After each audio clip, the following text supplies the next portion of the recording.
అందరికీ నమస్కారం. ఈరోజు మన ప్రీతమ ముఖ్యమంత్రి గారి చేతుల మీద 2.5 లక్షల ఇళ్లలో గృహ ప్రవేశాల కార్యక్రమం. ఒక 3 నెలల క్రితం 3 లక్షల గృహ ప్రవేశాలు నిర్వహించాం. ఇప్పుడు మళ్ళీ 2.5 లక్షలు నిర్వహిస్తూ ఉన్నాం.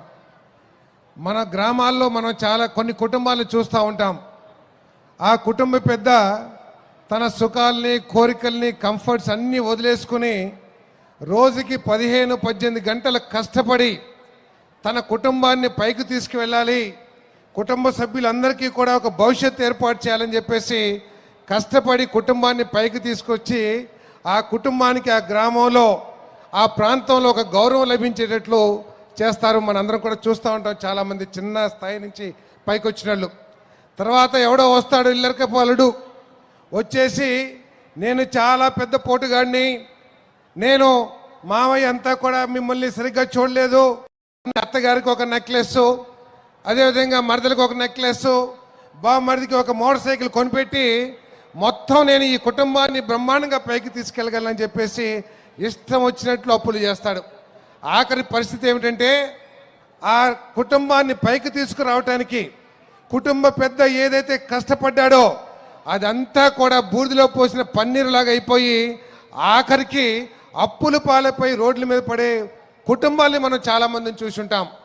అటువంటి పరిస్థితి ఈరోజు ఈ ఆంధ్రప్రదేశ్ రాష్ట్రంలో వచ్చిందని చెప్పేసి మీ అందరికీ సవినయంగా మనం చేస్తామని నేను.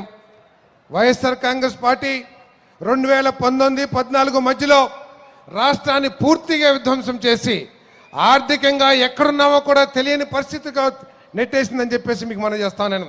మీరందరూ కూడా, ఈ ఆంధ్రప్రదేశ్ ప్రజలందరూ కూడా చంద్రబాబు నాయుడు గారి నాయకత్వం మీద, చంద్రబాబు నాయుడు గారు అయితేనే ఈ రాష్ట్రాన్ని బాగు చేయగలరనే నమ్మకంతో మీరు దేశ చరిత్రలో ఎప్పుడూ లేని విధంగా 164 సీట్లు విజయాన్ని మరి వారికి అందించారని చెప్పేసి మనం చేస్తాను కూటమి పార్టీలకి.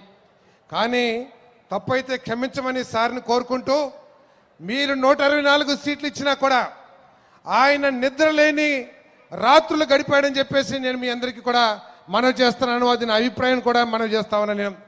దానికి కారణం, రాష్ట్రంలో అధికారంలోకి వచ్చిన తర్వాత 15 సంవత్సరాలు ముఖ్యమంత్రిగా ఉన్నారు. ఎంతోమంది ముఖ్యమంత్రులు చూశారు. కానీ ఏ ప్రభుత్వం కానీ ఎక్కడ ప్రజాస్వామ్యంలో జరగని విధంగా పూర్తిగా రాష్ట్రాన్ని ఆర్థికంగా విధ్వంసం చేసేసి ఎటువంటి పరిస్థితి ఒకసారి ఆలోచన చేయండి. తెలుగుదేశం పార్టీ కూటమి ప్రభుత్వం వచ్చేటప్పటికీ ప్రభుత్వ ఉద్యోగస్తులకి 15-20 తారీఖుల్లో జీతాలు ఇచ్చే పరిస్థితి, అదేవిధంగా కాంట్రాక్టర్లకి, కాలేజీలకి, హాస్పిటల్స్కి మన డబ్బులు ఎగ్గొట్టిన పరిస్థితి, కాంట్రాక్టర్లకి కొన్ని వేల కోట్లు అప్పులు ఉన్న పరిస్థితి, అదేవిధంగా అవకాశం వచ్చిన చోట్లలో కూడా అప్పులు చేసేసి బ్యాంకుల దగ్గర నుంచి, ఒకవేళ బ్యాంకులు కనుక అప్పులు ఇవ్వకపోతే లేదు పర్వాలేదు, మీకు ఎంత వడ్డీ కావాలంటే అంత వడ్డీ వేసుకోండి అని చెప్పేసి అప్పులు తీసుకుని రాష్ట్రాన్ని విధ్వంసం. అదేవిధంగా మీ అందరి సంక్షేమం కోసం కేంద్ర ప్రభుత్వం నిధులు ఇస్తే ఆ నిధుల్ని తన ఇష్టం వచ్చినట్లు ఖర్చు పెట్టి దుర్వినియోగం చేసి కేంద్ర ప్రభుత్వం ఇచ్చిన నిధులతో కూడా మనకి మేలు జరిగిన విధంగా చేశారని చెప్పేసి మీ అందరికీ మనం చేస్తాను. ధర్మిలా ముఖ్యమంత్రి గారికి మీరిచ్చిన 164 సీట్లతో పాటు 10.5 లక్షల కోట్ల రూపాయల అప్పుల్ని వారి నెత్తి మీద పెట్టారని చెప్పేసి మీ అందరికీ సెవెన్గా మనం చేస్తాను నేను. అటువంటి పరిస్థితుల్లో కూడా ఎంతో అనుభవజ్ఞుడు కాబట్టి, ఒక నిబద్ధత కలిగిన నాయకుడు కాబట్టి ఈ ఆర్థిక పరిస్థితుల్ని చక్కదిద్దుకుంటూ 1వ తారీఖునే జీతాలు ఇవ్వగలుగుతున్నాం. బ్యాంకుల్లో నమ్మకం కలిగింది ఈ ప్రభుత్వం పట్ల. గత ప్రభుత్వంలో 12%కి 13% వడ్డీలకి అప్పులు ఇస్తే చంద్రబాబు నాయుడు గారి నాయకత్వంలోని కూటమి ప్రభుత్వానికి 7%కి ఇస్తాం, 8%కి ఇస్తామని చెప్పేసి బ్యాంకులు ఏదైనా అవసరాలకి ముందుకు రావటం కానివ్వండి. అదేవిధంగా పోలవరం ప్రాజెక్టు, అమరావతి పలానా తారీఖుల్లా కంప్లీట్ చేసి ఇస్తామనే నమ్మకాన్ని కలిగించడం కానీ చేయగలుగుతుందని చెప్పేసి మీ అందరికీ సెవెన్గా మనం చేస్తామని నేను. మరి ఈరోజు హౌసింగ్ మరి కేంద్ర ప్రభుత్వం నిధులు ఇస్తే ఈ పేదవాళ్ళ ఇళ్ళకి 3,200 కోట్ల రూపాయలు ఈ హౌసింగ్ డబ్బులు తీసేసుకుని తన ఇష్టం వచ్చినట్లు ఖర్చు పెట్టి ఆఖరికి పేదవాళ్ళకి నష్టం చేశారని చెప్పేసి కూడా నేను మీ అందరికీ మనవి చేస్తామని నేను. ఆ రోజు చంద్రబాబు నాయుడు గారు అర్బన్ హౌసింగ్కి 2.5 లక్షలు, అదేవిధంగా రూరల్ హౌసింగ్కి 2 లక్షలు ఇస్తే నా ఎస్సీ, నా బీసీ, నా ఎస్టీ అన్న జగన్మోహన్ రెడ్డి గారు అధికారంలోకి వచ్చిన తర్వాత కేవలం ఒక్క రూపాయి కూడా రాష్ట్ర ప్రభుత్వం నుంచి ఇవ్వకోకుండా పూర్తిగా కేంద్ర ప్రభుత్వ నిధులతో, ఎన్ఆర్జీఎస్ నిధులతో చేతులు కడుక్కున్న విషయాన్ని మీ అందరి దృష్టికి కూడా తీసుకొస్తానని చెప్పేసి మనం చేస్తాను నేను. అంతేకాదు 2014, 2019 మధ్యలో ఆ రోజు ఎన్టీఆర్ హౌసింగ్ లో దాదాపు 3-4 లక్షల మంది ఇల్లు పూర్తి చేసుకుంటే నేను ఇవ్వలేదు కదా, చంద్రబాబు నాయుడు గారు ఇచ్చారు కదా, నేను డబ్బులు ఇవ్వనని చెప్పేసి చెప్పాడు. ఒక్కటే ఈరోజు జగన్మోహన్ రెడ్డి గారు ఇచ్చినప్పుడు కూడా చంద్రబాబు నాయుడు గారు వాటిని పూర్తి చేస్తా ఉన్నాడు.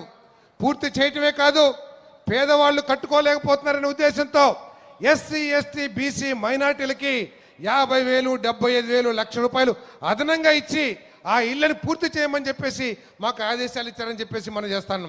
ఇక్కడ మీరు తేడా గమనించాల్సింది ఒకటే, జగన్మోహన్ రెడ్డి గారికి ఆ 3-4 లక్షల ఇళ్లలో చంద్రబాబు నాయుడు గారు తెలుగుదేశమే కనపడింది తప్పితే ఆ 4 లక్షల ఇళ్లలో కొన్ని లక్షల మంది బీసీ పేదవాళ్ళు, కొన్ని లక్షల మంది ఎస్సీ పేదవాళ్ళు, కొన్ని లక్షల మంది ఎస్టీలు, మైనార్టీలు ఉన్నారనే విషయాన్ని గుర్తించకపోవటం ఆయన చేసిన పాపం అని చెప్పేసి మీ అందరికీ మనం చేస్తాను.